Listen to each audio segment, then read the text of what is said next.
시청자 여러분 안녕하십니까? 여러분, 정치인하면 무엇이 떠오르십니까? 패거리나 이합집산, 이리저리 수시로 당을 바꾸는 철새 등 부정적 인식이 많은 게 사실인데요. 오늘 만날 정치인은 이런 정치 이미지와는 시작부터 달랐고 그 한길을 한계의 당에서 30년 우직하게 걸어오신 분입니다. 청년 시절 당 공채로 입사해 한 단계 나아가 이제는 삼선 중진 의원이 됐습니다. 오늘 그 주인공을 만나서 정치가 무엇이고 어떤 길을 걸어왔는지 한번 얘기 나눠보겠습니다. 소통과 화합의 정치 인생 30년. 1988년 평화민주당 공채 1기로 시작해 오직 한 길을 걷고 있는 안규백 의원. 그는 정계에서 손꼽히는 국방 전문가다. 18, 19대 국방위원으로서 현재까지도 북핵 문제와 병역 문화, 방산 비리 등의 문제점을 지적하며 다양한 대안을 제시하고 있다. 법정 기한 내에 예산안을 통과시킨 19대 국회. 당시 원내 수석부 대표였던 안 의원이 대화와 타협으로 여야의 합치를 이뤄냈다는 평가다. 이제 국토교통위원이 된 안 의원은 20대 국회에서도 맹활약을 펼치며 주목받고 있다. 항상 거침없는 정책 분석과 구체적인 대안을 제시하는 안 의원은 각계에서 잇따라 우수 의원으로 선정되면서 그간의 의정 활동을 높이 평가받고 있다.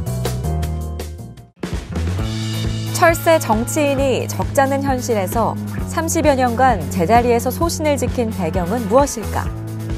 정치는 왜 시작했고 그가 말하는 소통과 통합, 합치의 대한민국은 어떤 모습일까?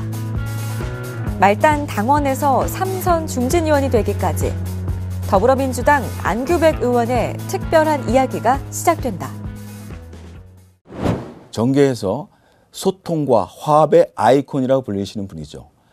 안규백 더불어민주당 국회의원 모셨습니다. 네. 안녕하십니까? 네, 반갑습니다. 안규백입니다. 이렇게 바쁜 시간 내주셔서 감사합니다. 아유, 불러주셔서 감사합니다. 우리 안 의원님 예. 하면 1988년 김대중 전 대통령 평화민주당 공채 1기로 시작하셨습니다. 그렇습니다. 예. 그리고 김대중 대통령 후보자 시절에 조직국장 역임하시고 그 이후로도 쭉 노무현 당선자 시절에도 중요한 역할을 맡으시고 인수위원이셨죠. 그리고 문재인 지금 대통령 시절에는 사무총장이라는 아주 큰 살림살이를 맡으셔서 정말 어려운 일을 세 분의 대통령을 어떻게 보면 3파의 중요한 역할을 하셨습니다. 그때마다 제가 그 당의 조직 분야의 그 핵심적인 역할을 해서 전국의 당원 동기들을 한데 묶는데 그런 역할을 좀 했습니다. 제가 좀 이렇게 질문드리고 싶습니다. 얼마 전에 그 박근혜 전 대통령 탄핵 당시에 국민의 이름으로 새로운 정당을 만드는데 합류했다가 사실 어떻게 보면 잉크도 마르기 전에 몇 개월 만에 다시 또 도로 그 당으로 돌아갔습니다. 그런 분들, 우리가 소위 철새라고 하는데 그런 분들 보시면서 30년 외길을 걸어오신 분들, 그 30년 외길을 우직하게 걸어오셨던 어떤 그 철학이나 그런 것들 좀 말씀해 주실 수 있겠습니까? 네. 먼저, 그분들 나름대로의 어떤 정치적인 그 생각과 소신이 있을 거라고 생각되고요. 그러나 정치는, 일관되게 한 길로 가는 사람이 꽃을 피우고 자기가 원하는 정치를 이룰 수 있다는 것은 제가 기본적인 소신과 철학입니다. 그래서 아무리 힘들더라도 곁늘지 않고 한 길로 쭉 걸었던 것은 국민들과의 눈높이를 맞추면서 국민들과의 소통을 하고 또 그런 과정에서 내가 한 길로 가는 길만이 바로 옳은 길이고 나한테 이익이 되든 손해가 되든 견리사이란 말이 있습니다. 이익을 보고 쫓아가면 의롭지 못하다. 그래서 항상 정의로운 편에서 일관되게 내가 지금 순간적으로는 힘들고 손해보더라도 멀리 보면은 그것이 바로 나를 이해하고 또 국민을 이해한 길이다. 이런 철학을 가지고 일관된 길을 걸어왔습니다.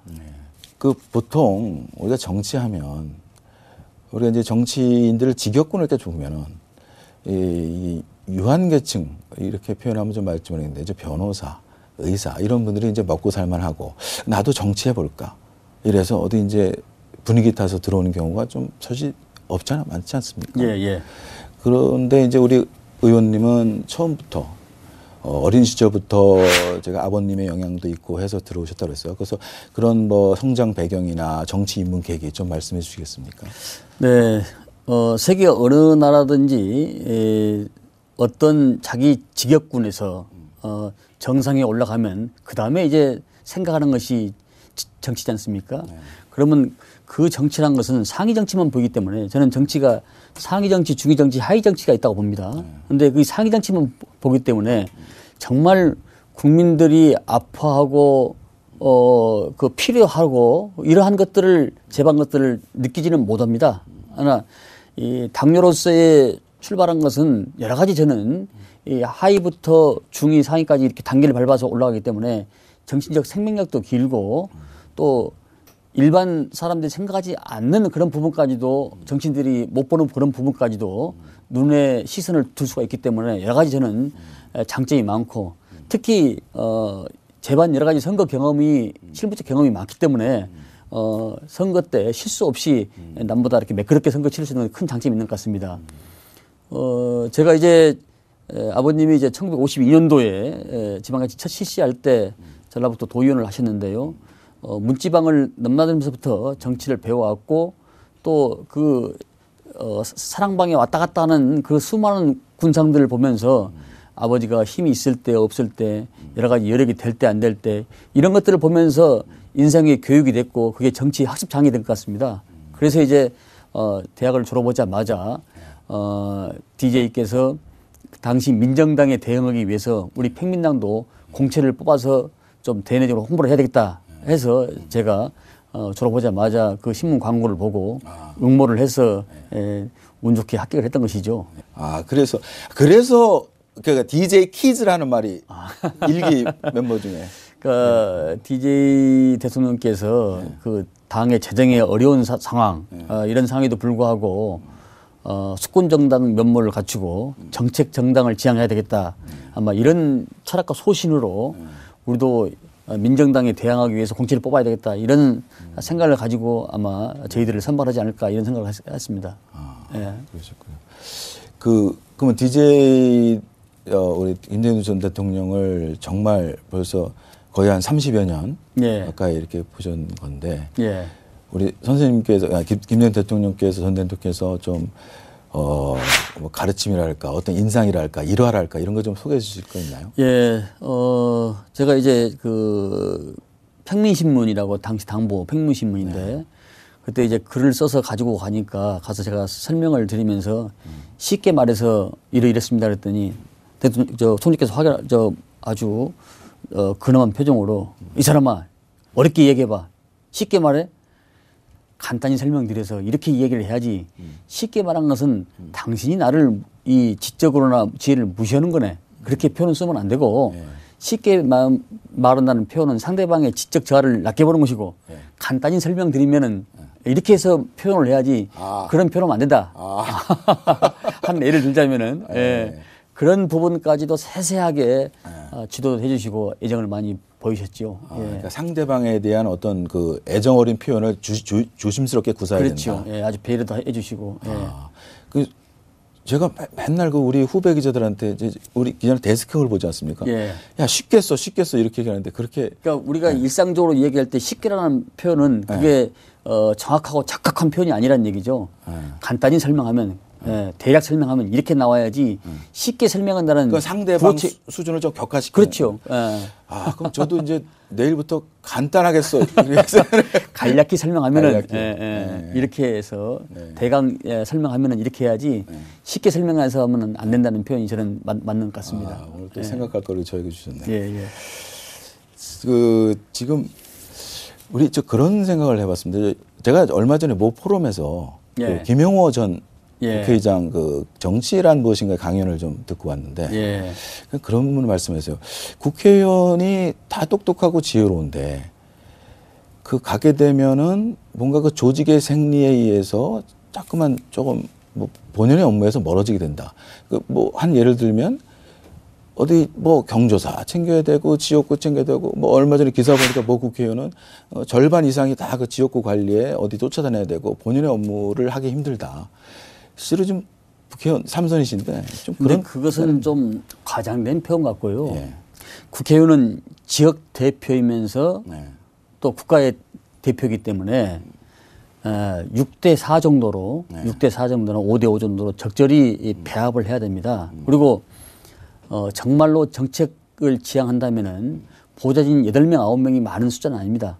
대개 의원들 중에서 아마 한 명 정도는 이제 지역구회가 있고 반 이상이 지역구에 있다는 의원들은 저는 아직 보지 못했습니다. 보좌진들이 말이죠. 이게 지방일수록 좀 아마 심한 것 같아요. 서울은 또 가까우니까 이런 메리트가 있는 것 같아요. 네. 네. 어쨌든 지역민의 대표이기 때문에 지역의 여러 가지 인간적 관계와 어차피 우리는 한국 사람으로서 한국의 땅을 딛고 살기 때문에 지역구 관리도 해야 되고 또 중앙일도 해야 되기 이러기 때문에 6대 4 정도는 6은 중앙, 4는 지역 이렇게 해서 적절히 안배를 해야 된다고 생각합니다. 왜냐하면 그래야 지역민들한테 이렇게 스킨십도 갖고 이 신뢰도 그건 세계 민주국 어느 나라나 그건 마찬가지입니다. 그건 이제 적절한 안배와 조정의 문제. 그렇지. 그건 자기의 시간 배분의 문제고 자기의 조절 문제지 그것이 제도적 탓은 아니라고 생각합니다. 네. 제가 이 질문 안 드릴 수가 없는데 지금도 현재 진행형이죠. 우리 군 사이버 사령부 댓글 사건. 예. 지금 김강진 이제 전 국방장관이죠. 안보실장도 했고 지금 이제 기소가 됐죠. 기소가 됐나요? 예, 그렇습니다. 네. 이제 재판 중인데 그것을 2013년에 그때 국정감사였나요? 예.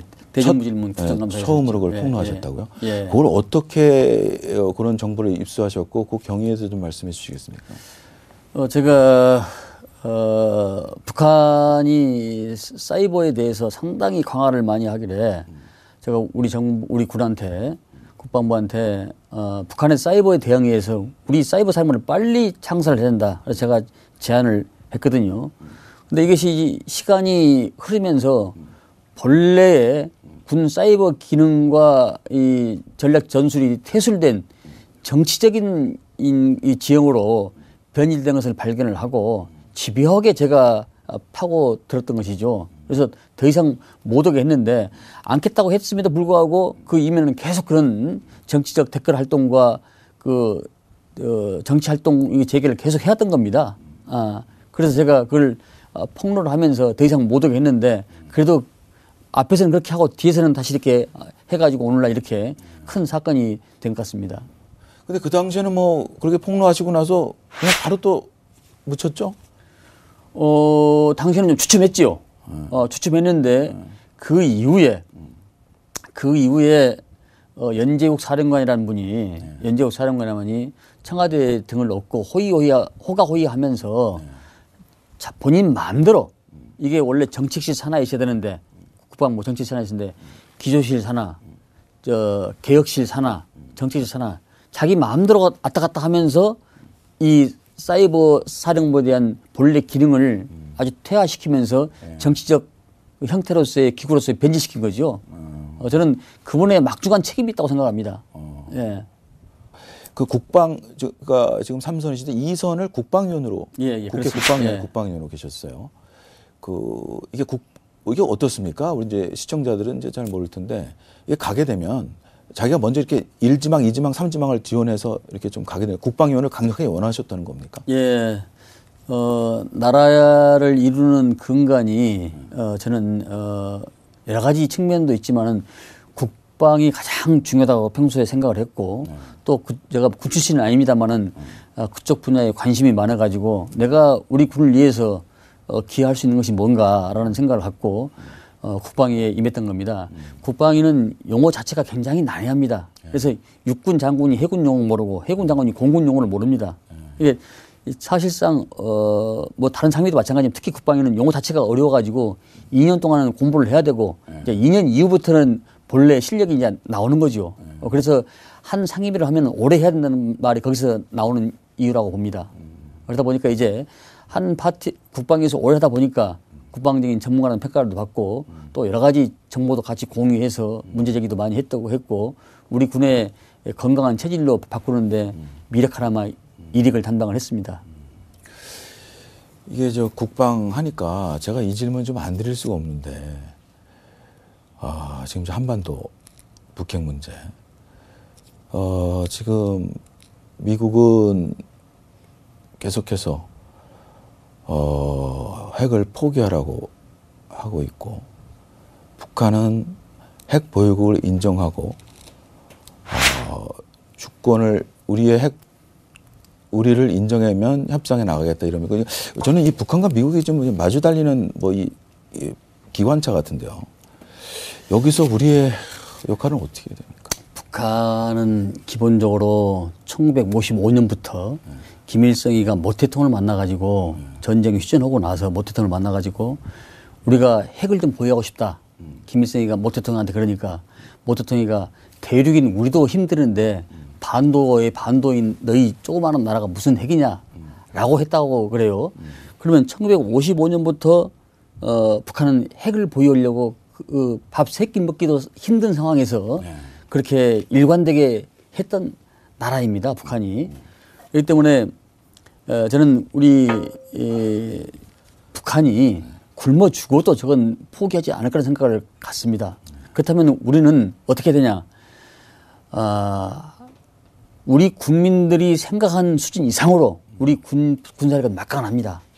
군사력의 4대 요소가 다인 요소라 해가지고 DIM이 외교, 인포메이션 정보, 밀리터리 국방, 군사력, 그 다음에 이 이코노믹 경제 이 4가지를 외교, 정보, 국방, 경제 이 4가지를 보고 국방력을 판단합니다. 이게 판단하는데 이 수준이 우리가 북한보다는 50배 이상 더 앞서는 수준입니다. 그리고 우리 일반 국민들이 생각하는 것 이상으로 우리 군은 막강한 화력과 또 정신력으로 좀 저는 무장되어 있다고 생각을 하고 있거든요. 근데 그 토대 위에 저는 북한의 군사력의 우위의 정신력과 군사력 우위를 점유한다고 보는데 먼저 한미 간의 굳건한 동맹을 토대로 해서 우리가 이른바 삼축 체계를 저는 조기에 빨리 구축을 해야 한다고 봅니다. 거기다가 이제 전작권 전환까지 조기에 구축을 하면은 우리 힘으로 자주국방을 하면서 얼마든지 북한을 요리할 수 있다는 생각을 가지고 있는. 삼축체계 한미일 말씀하신 거예요? 아니, 삼축체계라는 것은요, 먼저 북한 핵과 미사일을 봐서 공격하는 킬체인. 킬체인. 예. 그 다음에 미sil 디펜스, 그러니까 미국의 MD 체계가 아닌 KAMD, 한국형 미사일 방어 체계. 그러니까 북한이 핵과 미사일이 날아올 때, 요격할 때 그것을 맞출 수 있는, 요격할 수 있는 그런 KAMD. 예. 그 다음에 북한이 이제 생화학 무기나 여러 가지 무기에 쓸 거 아닙니까? 네. 그러면 사실상 대량 응징 보복이라고 있습니다. 네. KMPR이라고, 네. KMPR. 이 세 가지 삼축 체계를 우리가 목표가 2023년인데 이걸 좀 당겨서 몇 년 당겨서 빨리 구축을 저는 해야 한다는 생각을 하고 있습니다. 그리고 여러 가지 그런 체계가 구축이 되면은 또 전작권 전환까지 우리가 또 되면은 더 막강한 군사력을 우위에 점유할 수 있다는 생각을 갖고 있습니다.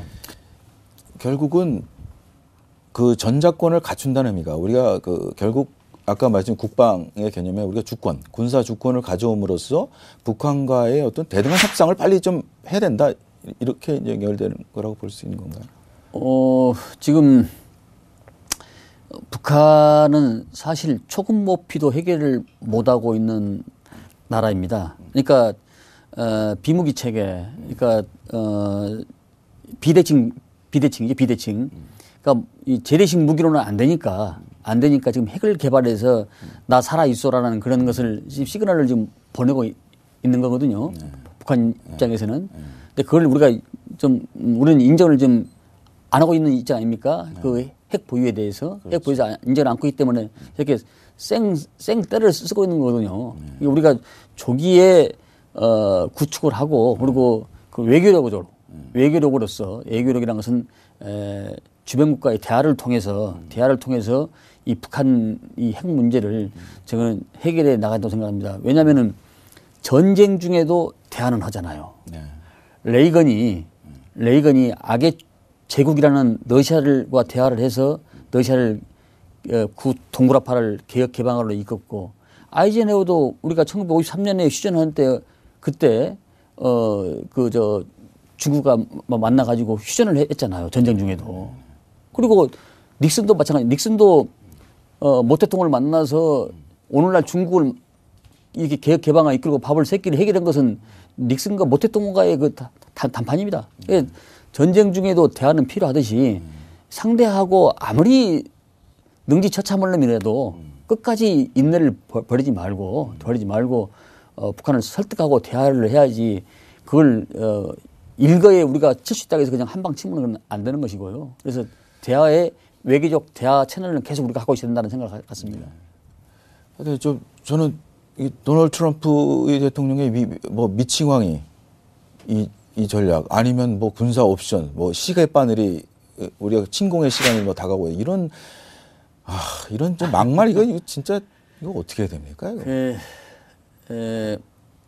정치는 현실 아닙니까? 근데 우리가 그런 지도자를 만난 것도 불행이면 불행이고 또 행복인데 그걸 우리가 능히 극복하고 능가할 수 있는 그런 지혜를 가져야죠. 하여튼 우리 문재인 대통령이 현명하게 이 중국과도 어떻게든 화해 보려고 시작하시고 미국과도 어쨌든 잘 이렇게 하면서 그 한반도 평화화해를 잘 좀 이끌어 보길 좀 기대해 봅니다. 저는 우리 문재인 대통령께서도 저와 같이 국방위를 하셨는데요. 그분의 그 진중함과 그 사물에 대한 그 통찰력을 보면은 미국과의 동맹 관계, 미국과의 혈맹 관계, 중국과의 동맹 관계, 경제력과 군사력 적절히 배합을 해서 우리가 등거리 외교를 해서 우리가 최대한 수확을 저는 낼 수 있다고 생각하고 있습니다. 예.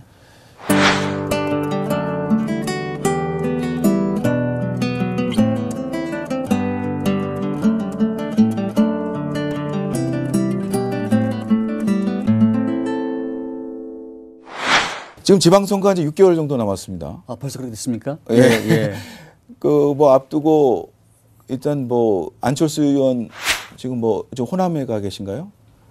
돌아오셨나요? 다시? 2박 3일 동안 호남 순회하신다고. 그래서 바른정당하고 조금 우리 명분이 있습니다. 도와주십시오. 우리 호남 가서 좀 민심을 얻고 있는데요. 그리고 또 민주당과도 또 할 수 있다는 일각에서 나오고 있고요. 국민의당이 합당을. 이 정계 개편 이거 어떻게 보십니까? 앞으로 개인 의견과 전망 어떻게 보십니까? 저는 선거공학적, 정치공학적 연대 합당은 국민들이 굉장히 식상해하고 국민들이 용납하지 않을 거라고 생각합니다. 정치인들의 이해관계에 따라서 이합집산하는 것은 글자 그대로 이합집산이고 정말 국민들이 당신들 합치십시오. 정말 이제는 합쳐야 됩니다. 라는 얘기가 있기 전까지는 그것은 저는 쉽지 않다고 생각하고 있습니다. 정치공학적 연대와 합당은 결국은 돌아오면 타버리고 실패로 끝날 거라고 생각합니다. 일단 바라보는 그런 국민의 뜻에 따라서 그들의 이해관계에 따라서 이합집산은 그거는 좋지 않은 결과를 낳을 것이다. 그렇습니다. 역대 합당과 분당을 보면은 지지 세력이나 국민들한테 묻지 않고 정치인들의 감정과 이해관계에 따라서 그렇게 했거든요. 근데 종국에 가서는 그것이 다 포말로 끝나고 실패로 끝난 것이 우리 정당사에서 역사적으로 보여주는 겁니다. 그리고 제가 판단했을 때 지난 대선을 끝나고 바로 당 대표로 출마한 것은 좀 개인적으로는 적절하지 않다라는 그런 생각을 좀 가졌었습니다. 무슨 상황이 어떻게 변해서 바로 2개월 뒤에 당 대표로 출마하고 이렇게 해서 안철수 그렇죠. 국민들 지지 세력을 마음을 얻을 수가 있겠습니까?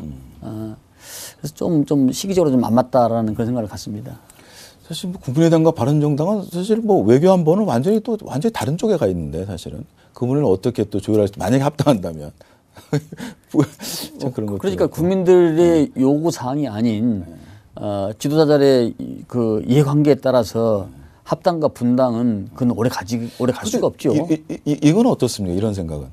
사실 국민의당은 이 분리된 게 그냥 뭐 패권이다. 뭐 문재인 친문 패권이 있다. 그래 나온 거예요. 근데 사실은 그 당이 국민의당과 사실 민주당이 뭐가 다른지 모르겠어요. 정책이나 뭐 이렇게 별다른 게 없어요. 근데 이제 선거가 1년 반이 지났습니다만은 그 당시 문재인의 패권이다. 문재인의 지역 차별이다. 이런 것들이 선거 끝나고 그게 사실이 아닌 걸로 판명되지 않았습니까? 아까 선거로 인도 심판을 받았죠. 그렇죠. 아니 선거뿐만 아니라 그 자체가 허위 날조란 것은 만천하가 다 아는 사실 아닙니까? 특정 지역 세력을 소외시켰다. 특정 지역 인물들을 배제시켰다. 이런 것들은 전부 다 아닌 걸로 다 판명이 났지 않습니까? 그것이 바로 지도자들이 사이리 사욕을 채우고 욕심에 의해서 그렇게 국민들을 곡하가세하고 현혹시킨 것이죠. 이게. 그러면 이럴 가능성이 있지 않습니까? 좀 기분 나빠서 나갔던 사람도 원래 우리하고 같이 지향점이 같지 않았냐? 뭐 외교안보든 뭐 경제든 어쨌든 같이 공생의 사회, 경제, 더불어 경제. 그래서 그냥 같이 받아줄 수도 있을 가능성도. 뭐 제가 아직은 제가 당 지도부 일원으로 있지 않습니다만은 당에 그런 공감대는 형성돼 있지는 않은 것 같습니다. 그렇습니다. 예. 그럼 안 의원님 좀 개인적으로 좀 정치 계획을 좀 들어가서 지금 안 의원님 이제 차근차근 좀 이렇게 오시고 있어요. 삼선 의원. 그리고 이제 곧 제가 말씀드리기로 이제 최고위원 이제 1월 달부터 좀 합니다. 그럼 최고위원이 지금 몇 명이죠? 9분 정도 될 겁니다. 그러면 이제 딱 말단 그 정당인으로 시작해서 쭉 해서 이제 최고위원 가장 최고의 정책 결정 기구인 최고위원이 되시는데 앞으로 이제 어떻게 이 더불어민주당 가시고 또 개인적으로 어떤 포부를 갖고 계신지 좀 말씀해 주시겠습니까? 배가 급하다고 태풍으로 힘으로 갈 수는 없지 않습니까? 순풍에 닷을 달고 목적지를 향하고 가야 된다고 생각합니다. 우리 정치나 인생도 저는 속도가 중요한 것이 아니고 방향이 중요하다.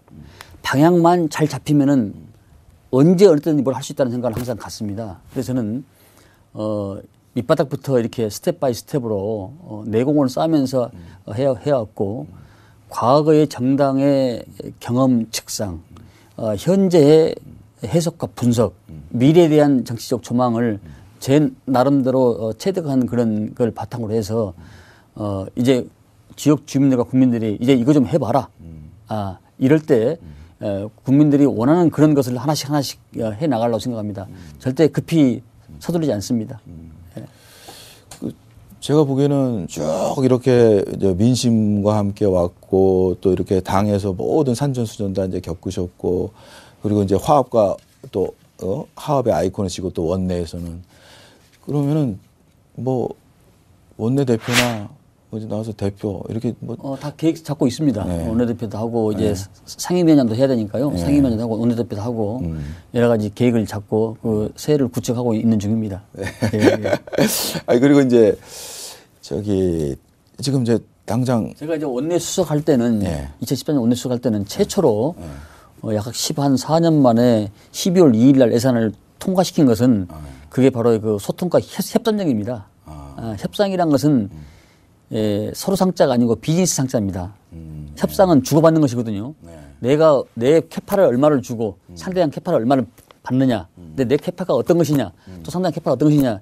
이것을 정치적으로 또 인간적 관계로 그것을 설득을 해서 따내야 되는 것이죠. 그래서 저희들은 12월 2일 날 법정 기간 내에 유일하게 통과시켰던 그런 원내 전략, 원내 수석으로서 경험을 가지고 있습니다. 그래 이제 저 마지막 질문 지금 우리 조그만 대선이라고 불리죠. 서울시장 선거. 우리 박원순 시장께서는 안 나오시는 거죠? 아니죠. 3선에. 박원순 시장이 지금 거의 3선을 준비하고 있는 걸로 그렇게 알고 있습니다. 그래요? 그러면 3선 준비하면 다음 대권 도전 안 하신다는 건가요? 그러니까 3선을 도전을 해서 거기서 다시 그 계속적인 연속적인 사고를 평가를 받고 그 다음에 이제 뭐 대권을 뭐 출마할지는 잘 모르겠습니다만은 일단 3선을 준비하신 걸로 그렇게 알고 있습니다. 그래요? 그래서 저희 당에 박원순 시장, 박영선 의원, 민병두 의원, 정청래 의원도 최근에도 했고 또 전현희 의원 이렇게 예. 아주 그 인물군들이 많습니다. 아, 예. 일단 다 지금 나오실 분들은 그렇게 다 예, 정해지신 거. 그렇습니다. 예, 예. 이번에 굉장히 또 재밌는 한 선거 좀 구도가 되겠어요. 민주당 내에서 경선이 또 흥행이 좀 될 것 같습니다. 일단 민주당 경선이 본선 경쟁이라고 보는데요. 네. 선거는 아무리 이 지형이 좋아도 네. 일방적 선거라는 것은 없습니다. 왜냐하면은 파도가 높다고 그래서 바다 수면이 올라가는 건 아니거든요. 파도가 잦아지면 바다 수면은 다시 오는 시대로 돌아옵니다. 근데 지금 이제 대통령 지지가 73%, 4%, 당 지지가 53%, 55%까지 이렇게 상회하고 있는데 이런 상황을 계속 유지하기 위해서는 당내에 큰 파열음이 없이 정정당당하게 경선을 치러서 후보를 선정을 하는 그런 과정이 저는 있어야 된다고 생각을 합니다. 아, 잠시만 그 말씀인데 시청자 여러분들 갑자기 왜 시장 경선 나는데 지금 이제 안 의원님이 서울시 당위원장. 그러니까 이걸 경선 룰을 관리하고 총 감독하시는 거죠? 그렇습니다. 예, 예. 그 책임이 있습니다. 그래서 이제 여쭤봤습니다. 예, 예, 예. 그 경선 룰은 지금 아직 안 정해진 거죠? 지금은 현재 당헌상으로는 여론조사 50, 네. 그다음에 당원 권리당원들 50 이렇게 지금 5대5로 되어 있는데요. 미세한 조정이 좀 있을 것 같습니다. 근데 현재까지는 큰 틀에서는 그렇습니다. 근데 그 틀에서 크게 벗어나지는 않을 것 같고요. 예. 좋은 말씀 감사합니다. 네. 또 뵙겠습니다. 오늘 어떠셨습니까? 국민들은 상당수 한국 정치인들의 수준이 후진적이라고 나무랍니다.